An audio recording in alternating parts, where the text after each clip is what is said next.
और ये जज्बात पूरे बिहार के लोग पहचान। और हम दिल से बोला था नहीं, सुशांत के मामला के हम सुप्रीम कोर्ट हाई कोर्ट सब जगह ले गए, छोड़ब नहीं, जाना चाहिए। लड़ब, हम आपके साथ हैं। लड़ब। अगर बिहार के बेटा की जहाँ तक बात है, अगर बिहार वासियों के लिए, बिहार के बेटा के लिए और इतने बड़े स्टार के लिए अगर कोई खड़ा नहीं होता है तो फिर ये कोई मतलब ही नहीं बनता बंदे। हम क्यों फिर बिहारी कहा है, और हम बिहारी कहा के और हम किसी से हार जाते हैं, जबकि हमारे पास प्रतिभा भी है, ताकत भी है, पावर भी है, हर वो चीज तो ईश्वर ने दिया ही है हमें। बिल्कुल, बिल्कुल। और आज ये अवसर दिया है तो हमारी दुनिया बात सुनेगी और हमें सुनाना है।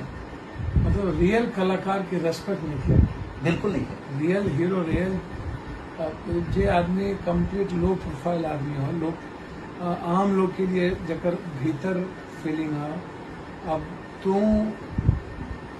तेरा भीतर सेवों के फीलिंग है, समाज के भी फीलिंग है, मानवता के भी फीलिंग है। एक बेहतर कलाकार जिस तरह से तू समाज में सेवो करला और बेहतर कला के रूप में तू डेवलप कर रहा, ये इतिहास नहीं खेला।